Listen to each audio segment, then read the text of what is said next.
Ladies and gentlemen, you're welcome to this edition of the Primetime Newscast on Equinox Television, live from our headquarters in Cameroon's economic capital, Douala. I am Babla Jonathan.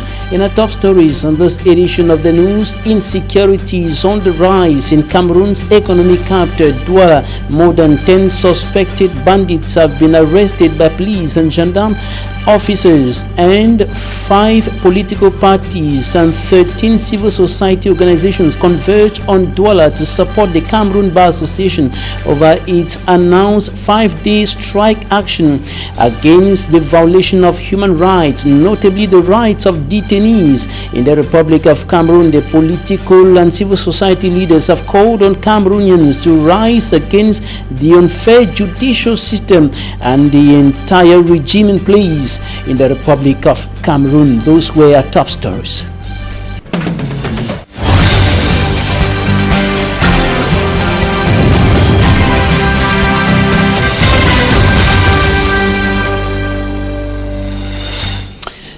Four suspected thieves are under medical attention in Cameroon's economic capital, Douala, while 7 others are in detention at the Central Police Station number 1. They were arrested today by gendarme and police officers here in Douala at a time when insecurity is on the rise in the town. Smanjikan Gebre has more.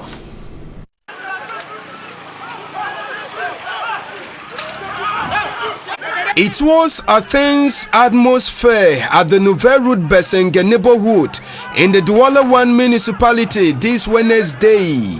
Angered inhabitants threw their venom on a group of alleged bandits who were terrorizing the neighborhood in the early hours of the day, notwithstanding the presence of the forces of law and order.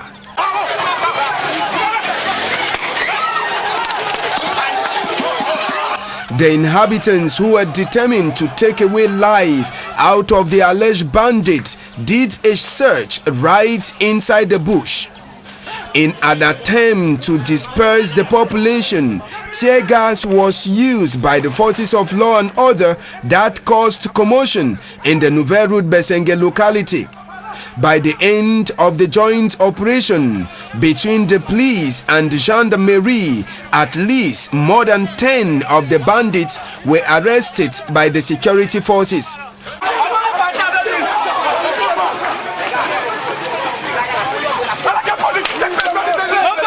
4 of the alleged bandits who were badly wounded have been admitted in a hospital, while 7 others are at the first central police station. Before the raid at Besenge, the alleged bandits, who were in a group of more than 15, had forcefully collected phones from inhabitants in the Bonakwawang neighborhood. Those arrested will help in the investigation already opened by security forces to track the other gang members.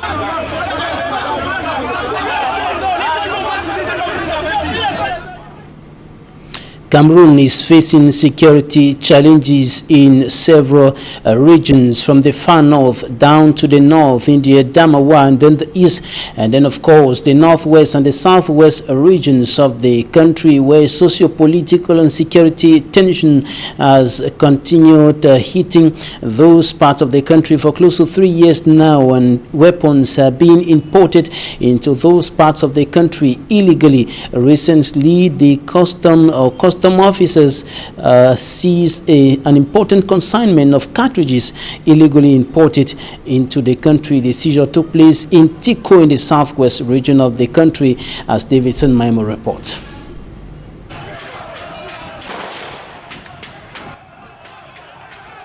As the Anglophone crisis escalates, with the use of firearms, mostly hunting guns and locally fabricated guns, by separatist fighters against state security forces, instruction from hierarchy placed every state sector, especially those working at every frontier within the northwest and southwest region, to conduct serious checks of goods and persons entering the country illegally.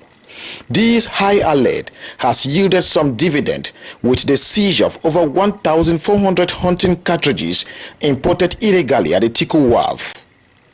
The seizure by a mixed control of customs at the Tico Wharf and the Customs Commercial Brigade Unit. Customs officials say the cartridges were sealed inside sugar packets and other related packets to conceal the cartridges from customs.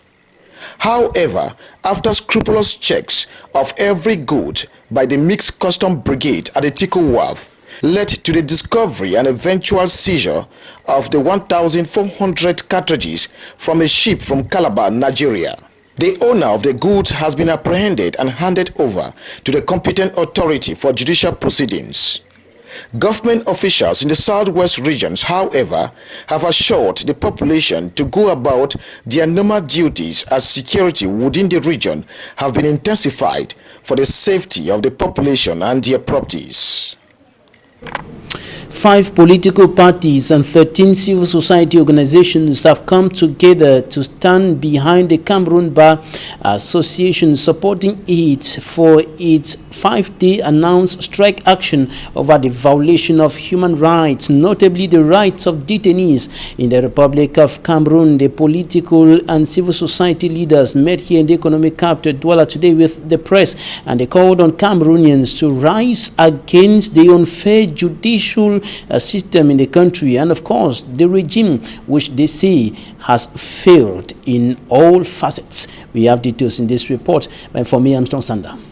Political actors, right defenders and legal minds on the same table in Cameroon's economic capital Douala, denouncing what they qualify as federal breaches in the judicial system in Cameroon. Barrister Alice Com, an ally of the CRM coalition also present, added her voice to call for a public trial of Maurice Kamto and call. Les débats doivent être publics. She said the proceeding and outcome should be done in public unless on exceptional circumstances. On peut interdire la publicité des débats. The group also announced its solidarity with the strike action announced by lawyers in Cameroon. We fully support the efforts of the Cameroon National Bar Association to change these illegal and unjust conditions.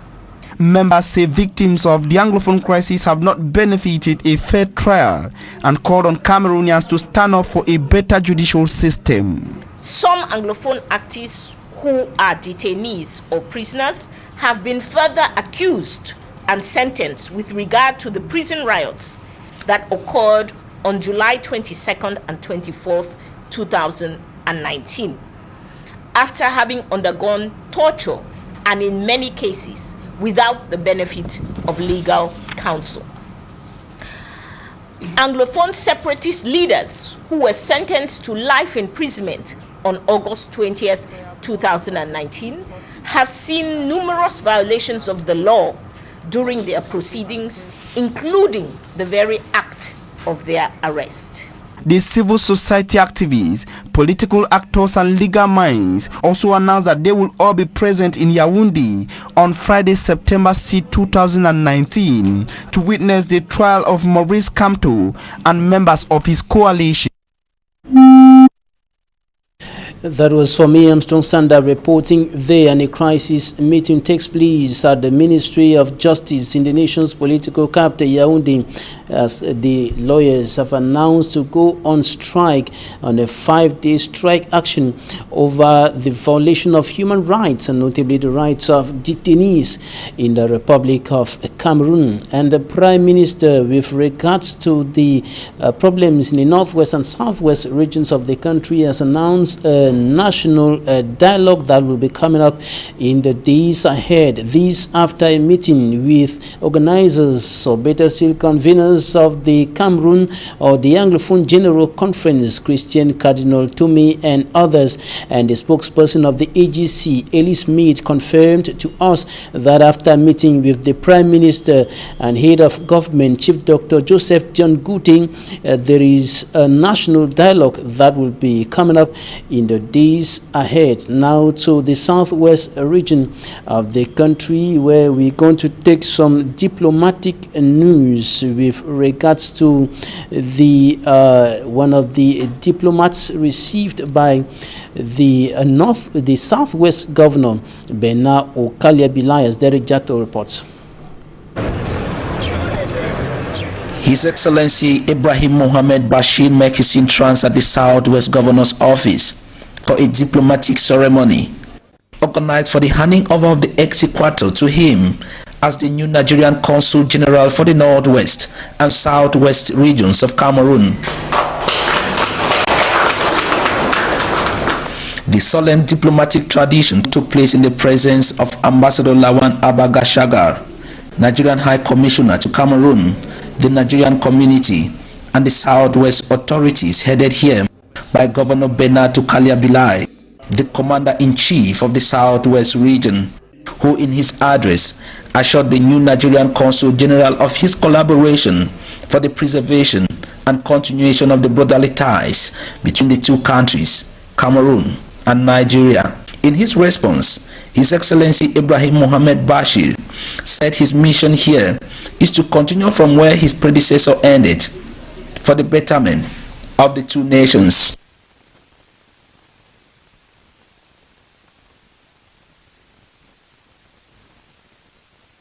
Abiding with my officers, see how we can strengthen the existing cordial relationship.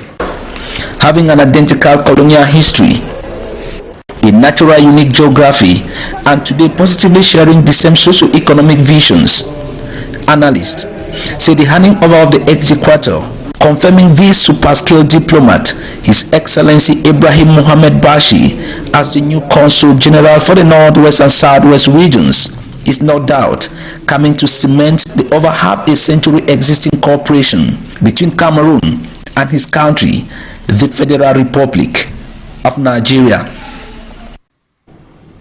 Now we go to the far north region of the country, where the government is taking some measures to restore the connection between Marwa 1 and 2 subdivisions. The connection was cut off after the bridge, the Mixwa bridge, collapsed. Some temporary measures have been put in place and circulation has been restored between the two parts of Marwa, but the Minister of Housing and Urban Development, Celestine Kecha-Cortez, announced that the President of the Republic has instructed that long-term solutions should be provided. And we have details in this report by Immaculate Fogwe. Following the recent collapse of the Mixwa Bridge in Marwa in the far north region of Cameroon, the Minister of Housing and Urban Development, during a working visit on the site, says short-term measures have been put in place to ensure the movement of persons from Marwa 1 to Marwa 2. We have called for the citizen company who went on the field, and as you can see now, people can move from Marwa 1 to Marwa 2. She equally adds that long-term measures are equally being enforced to ensure the construction of a new sustainable Mixwa bridge. The head of state has authorized that Minepat put in place a line of more than 1.5 billion to go through a sustainably solution. So next week we'll start a new bridge for Marwa 1 and Marwa 2. We have a bridge which will bring children to school, the bridge going to the hospital. So the head of state asked that we should put something in place very urgently. While waiting for the kickstart of construction works by the end of the month of September, the population in the meantime will have to continue suffering with the consequences. The Mixwa Bridge, constructed 6 years ago, collapsed on the 25th of August 2019. Minister Celestine Kecha-Cortez equally paid a working visit in Tokombere to check the state of the Sirawa Bridge that recently collapsed. Now we go out of the country to talk about the recent xenophobic attacks in South Africa, and the xenophobic attacks in recent days against South Africa or immigrants in the South Africa has resulted to 5 persons dead and has been described as unacceptable by the South African President Cyril Ramaphosa and Nigerian President Muhammadu Buhari, whose citizens are most targeted. Demands for investigation allegations and that the situation should be addressed. And despite reactions of politicians, 3 African heads of states have withdrawn from the World Economic Forum that is previewed in Cape Town, South Africa, as a protest to that situation or that happening in the country of Cyril Ramaphosa. Innocent Azi reports. Attacks against South African immigrants and foreign-owned shops in and around Johannesburg have become regular occurrences that many have attributed to frustration with the country's high unemployment rate, which stands at about 28%. Rioters Monday and Tuesday looted shops and set fire to cars and the buildings, with police arresting 189. Politicians have reacted differently on the xenophobic attacks in South Africa. Cyril Ramaphosa, South African president, condemns in strong terms the violence that has been spreading around a number of provinces. He says there can be no justification for any South African to attack people from other countries. This must be stopped. A South African opposition politician, Julius Malema, on his part, thinks South Africans have directed their anger at wrong people. He knows that their African brothers and sisters are selling their cheap labor for survival. Meantime, Nigeria's President Muhammadu Buhari says he is sending a special envoy to share Nigeria's deep concern about the security of Nigerian lives and property in South Africa, and also to ensure that the South African government is doing everything within its power in this regard.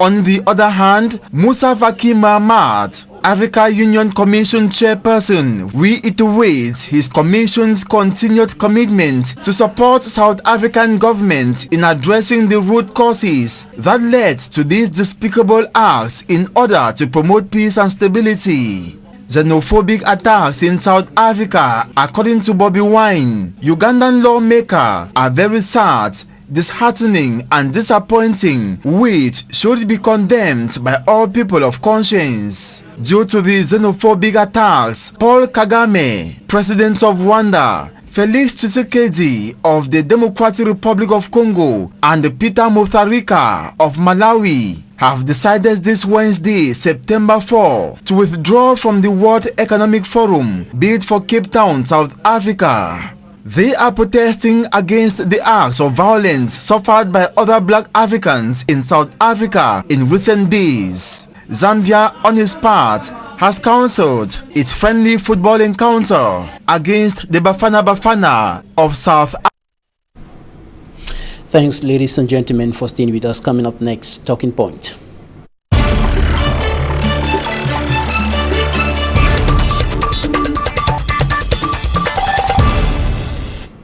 We are receiving a charismatic, fearless, an international human rights lawyer. She is the president or the board chair of the Network of Human Rights Defenders in Central Africa, REDAC. Barrister Alice Come, welcome. Thank you. Today you had a press conference with other political and civil society leaders here in Douala to support the Cameroon Bar Association in its protests against human rights violations, and notably the violation of the rights of detainees in Cameroon. First of all, how is the situation with regards to human rights in Cameroon today? Well, what I can say is that the situation is very, very bad. We must all be preoccupied by this situation where you have no more law in our courts and tribunals. The law is replaced by high instructions from the executive and administration authorities and by corruption. And then you see how the justice and law are, escaping from the windows, running out of the courts. This is a very, very bad situation, and I think that the Bar Council had made a very strong decision, very courageous decision. This decision was expected for a long time now from everybody, users of justice, workers in justice. Everybody is just fed up of what is happening today in our courts and tribunals. So you're saying in a nutshell that detainees and all other persons are deprived of their rights in the very institutions that is supposed to protect them. Yes, this is what is happening today. Let me tell you what happened to me on May 28th. When I went to Kondengi prisons, I wanted to meet my clients, Maurice Kamto, Michel Ndoki, Valsero, all my clients. They know that I wrote my letter. Everybody knows that I am their lawyer. And I went to Kondengi, and I was stopped at the door by people prison who are administrators. Yes, they say that I must show my lettre de constitution, something showing that I am their lawyer. And I said, bring me a piece of paper. I just write it, because the lettre de constitution you are asking me is a letter every lawyer has the power to write, to let people know that he is the lawyer of X or Y. Yes. So they say no. It must be validated by the military tribunal. I say what? They say yes, and I couldn't see my clients. I was coming from Douala for that, to go and work with them, preparing this event we have on Friday, 6 September. How can you work as a lawyer if you cannot meet your client who is in the administration custody? But what can possibly explain this incommunicado detention of persons here and there? This is a situation where we are living today. Today, we have a military environment. Only military and political, let's say the head of state, dictate the law. You must exit all the normal law, because judges, militaries, all these people, administrative authorities, they have something else to do, but not referring to the law. This is the instruction today. Because of this situation we are today in our country, from northwest and southwest crisis. You must not speak. Only authorities must. And everybody knows that we have very, very tough difficulty to put a content to the term dialogue. That means you cannot speak. You cannot talk. You cannot use your basic human rights today. Human rights are replaced by Minat instructions, or the Minister of Communication, or the Minister of Justice. This is where the law is today.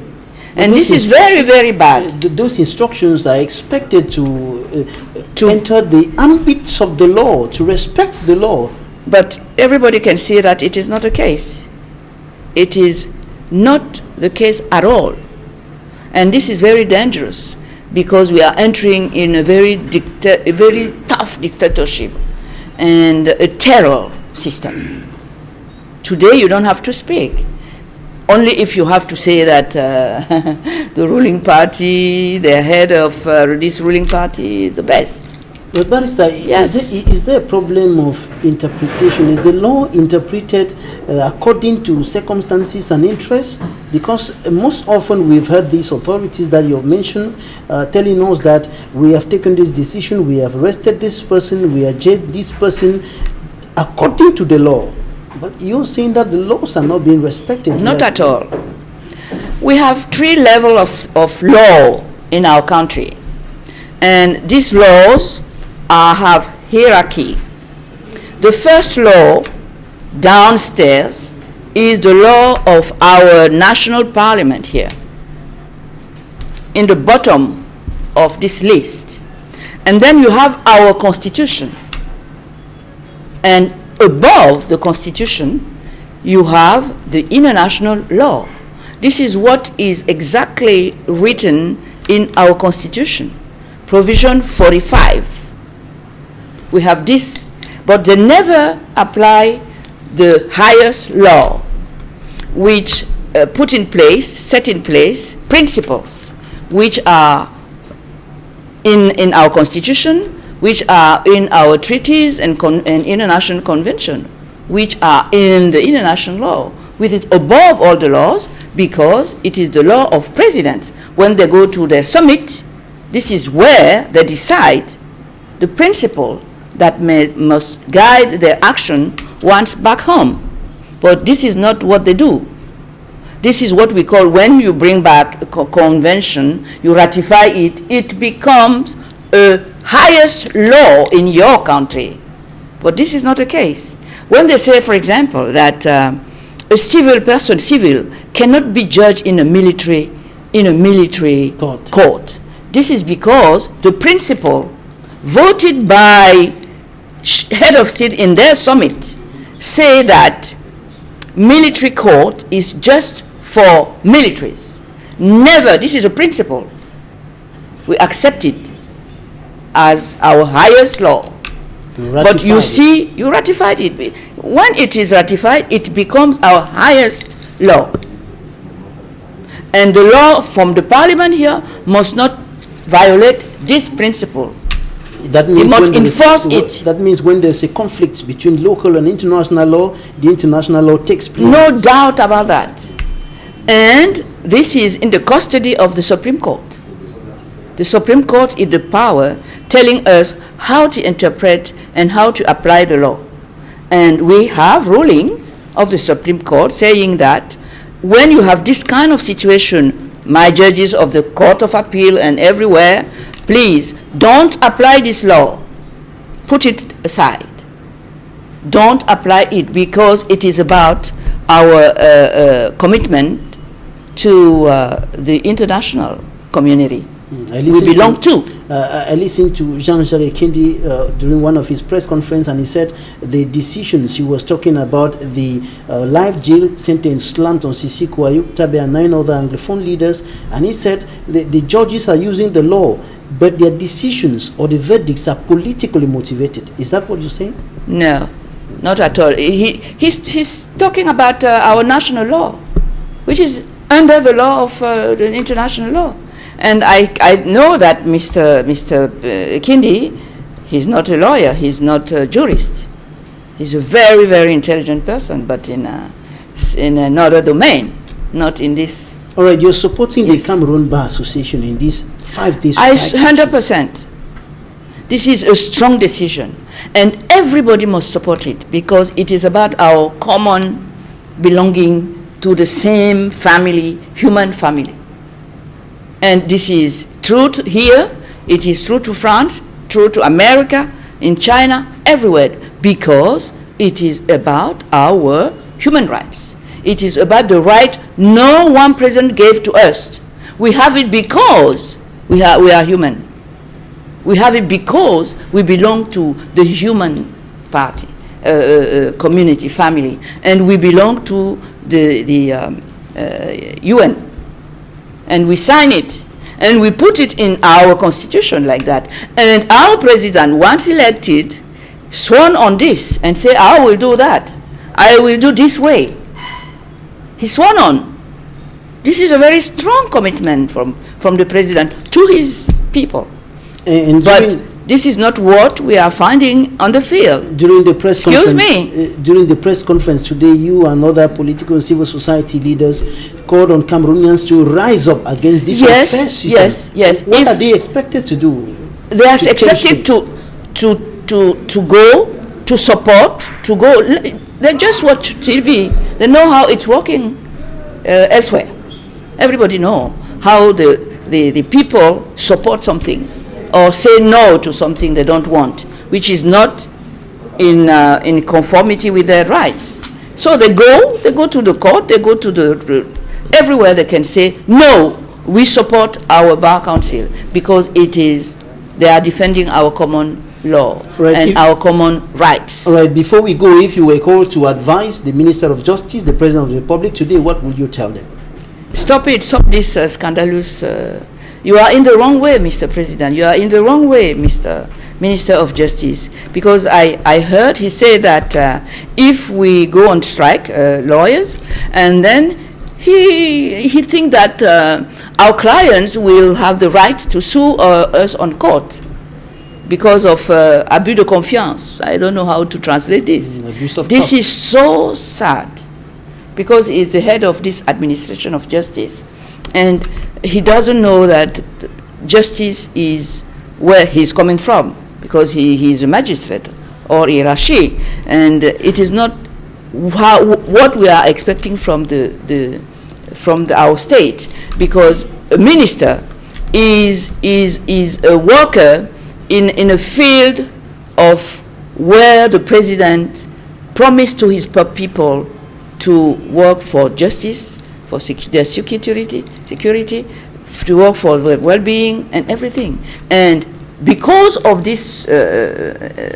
commitment of the president, solemnly, he did it. Because of that, we pay for ministers to make this commitment, this sworn-on of the president, to be realized on the field. And it is done through the ministers, through the administrative authorities. But this is not what they are doing. And this is so grave. They must change. They are in the wrong way. We are not going anywhere, nowhere, on this lane they have chosen. Barrister Alice Com, you are an international lawyer, board chair of the Network of Human Rights Defenders in Central Africa, REDAC. Thanks for coming. Thank you very much. Thanks, ladies and gentlemen, for staying with us. That's it for today.